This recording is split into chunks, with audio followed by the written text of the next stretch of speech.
Court is now calling City of Conneaut versus Amber McHenry, case number 24 TRD 819.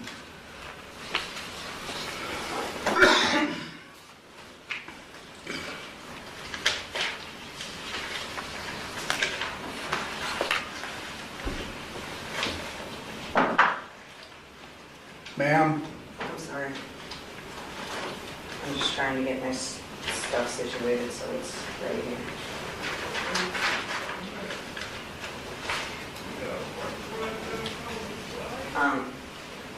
Take a seat I have a in question. this blue chair. Do I have the Sit down. Do I have the same rights? You want me to hold you in contempt? Sit down in that blue chair. Do I have the Sit down. rights there? One more time. Sit down.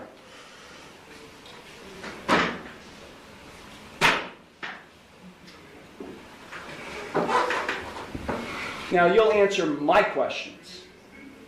Got it? Did you understand all of the rights and plea options that I explained to you? No, I do not understand. Okay. Then I will enter no plea to the charges I object. filed against you. Well, let me just explain to you.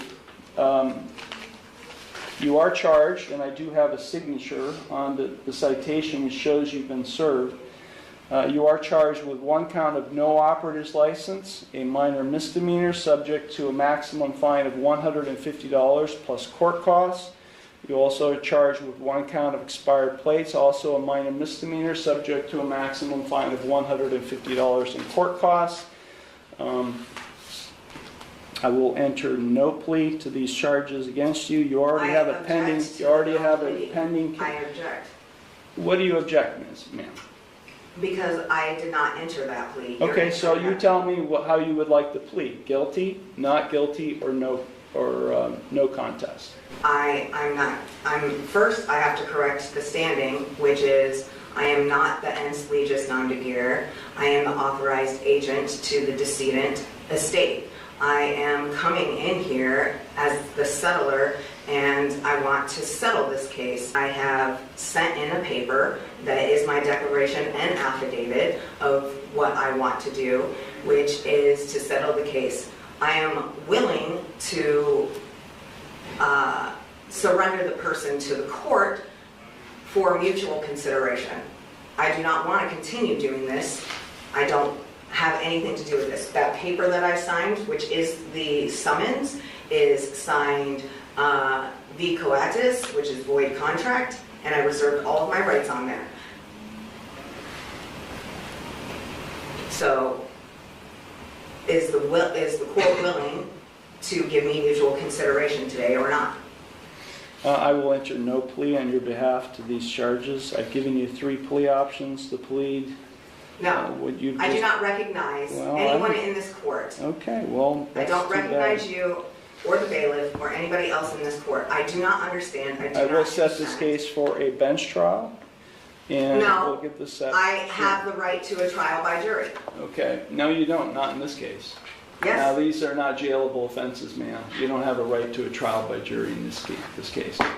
You already have a jury trial scheduled in another case. But then, because you're facing jail time in that case. But in this case, you're not facing jail time, only a fine and court costs. Anything that is above $25 in a court of law has the right to a jury by trial, which is involuntary.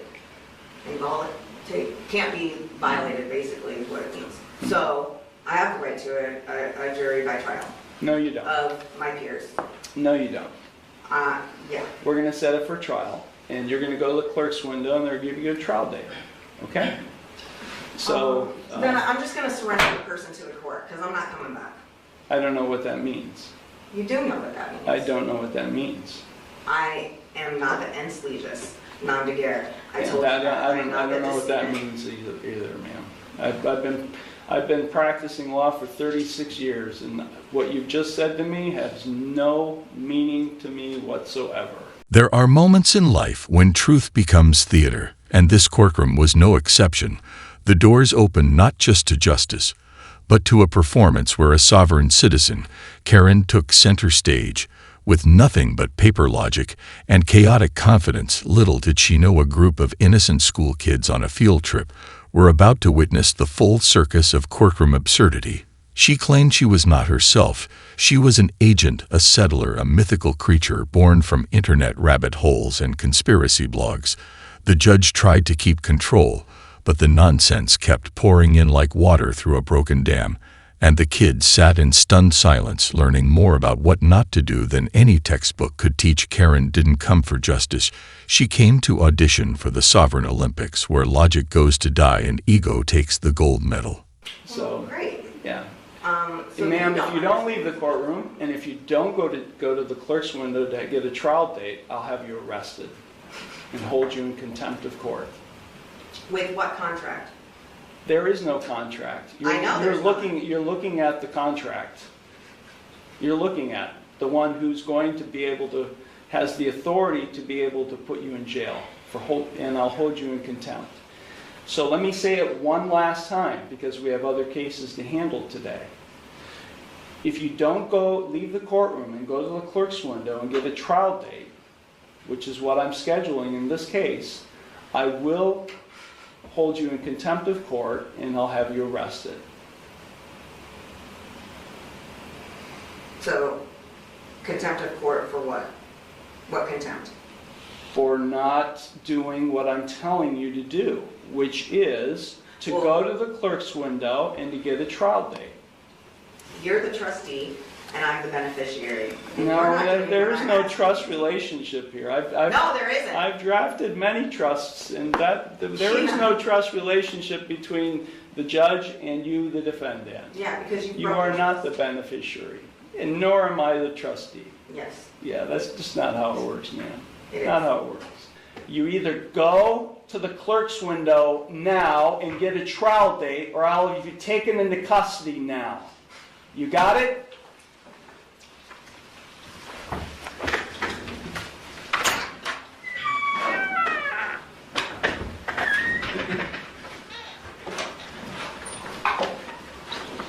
Is this your phone?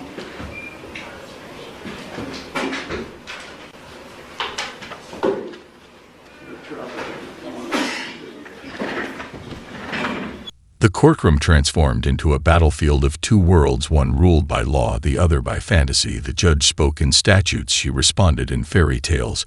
She claimed she reserved rights, wrote void contracts, and served affidavits like spells from a broken wand. She didn't recognize the court, the judge, or even reality itself. She believed she could settle a case by surrendering a fiction. She called the person the judge tried to hold the line, but Karen crossed it again and again with sovereign gibberish and cosmic delusions.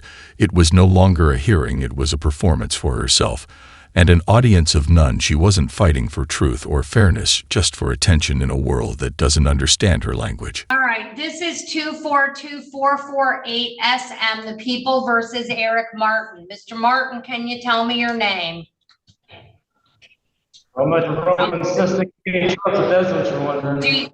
Okay, I recognize Mr. Martin. Mr. Martin, it's my understanding that Mr. Coots, an attorney, defense attorney, attempted to meet with you to go over your rights and that you did not want to meet with him. Is that correct? Yes or no?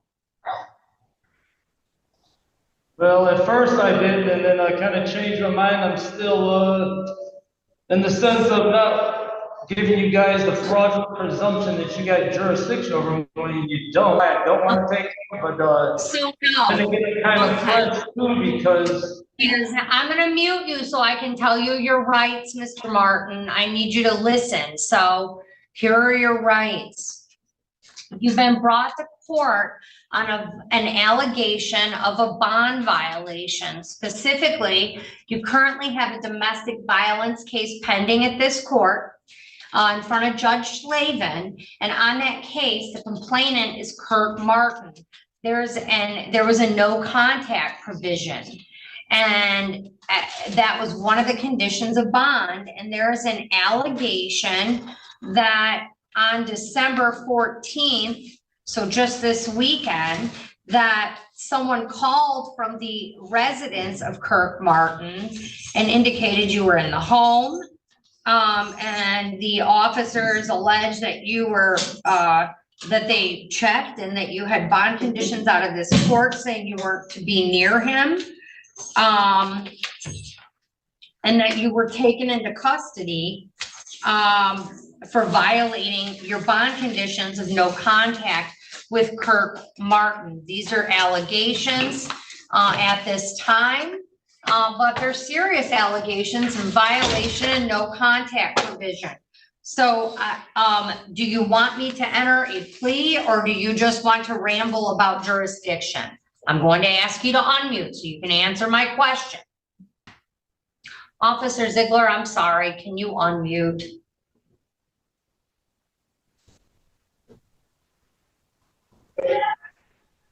Mr. Martin, you have options, so you understand that's what you're here on. You can plead guilty, not guilty, or you can say nothing and I'll enter a not guilty plea on your behalf. So to the allegations that you violated the conditions of your bond for purposes of arraignment, how do you plead? First, I want to notify crimes. Before I get to that, I want to notify crimes committed against me in the jail here since I've been here, such as criminal harassment. Okay, I'm going to enter a not guilty plea on your behalf. I'm not done talking. But your answer is non-responsive. Violating my First Amendment right, freedom of speech. And this whole bond order condition, it violates my due process right to be free at my house, which is based on an unsupported lying allegation by my brother. Therefore, this is all violation of my due process rights. The bond order should have never been done. This is all unconstitutional. The case should be dismissed, and I demand it be dismissed. Now. The judge grew tired, the room grew tense. The nonsense didn't stop. Karen claimed she was the beneficiary, and the judge was the trustee. But there was no trust, only frustration disguised as legal philosophy. The children in the back row stopped laughing now. They just watched, stunned. The court warned her again and again, gave her choices, gave her process, gave her a lifeline back to logic. She refused each one like a badge of honor. She thought defiance meant power. But all it revealed was a complete disconnection from reality. The hammer didn't fall because she was guilty. The hammer fell because she wouldn't even enter the ring where justice happens. This wasn't bravery, it was self-sabotage. So, sir, you have a right to a hearing on this matter. You have a right to receive written notice of the violation. You have a right to plead guilty, not guilty, or stand mute. I've entered a not guilty plea on your behalf since your response was non-responsive. You also have a right to contest the charges at a hearing. You do have the right to the assistance of an attorney at all subsequent court proceedings, and you can change your mind at any time, Mr. Martin. You have the right to have that a lawyer appointed at public expense if you are unable to afford an attorney, and it's always possible that if the court determines you were able to pay, that you would be required to contribute to that cost. If you continue to proceed without an attorney, you would give up your right to a lawyer's assistance.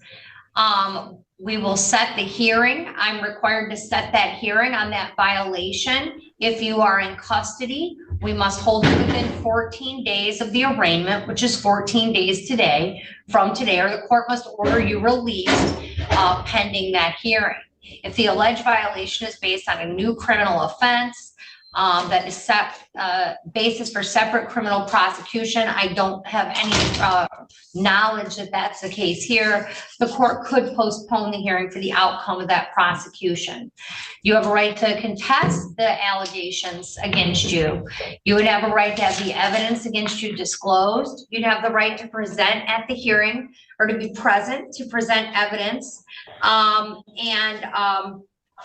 to examine and cross-examine witnesses. The court would only consider evidence that's relevant to the violation, but it need not apply the rules of evidence except those pertaining to privilege. The prosecuting attorney would have the burden of proving the violation by a preponderance of the evidence. If you pled guilty, you'd be giving up your right to a contested hearing.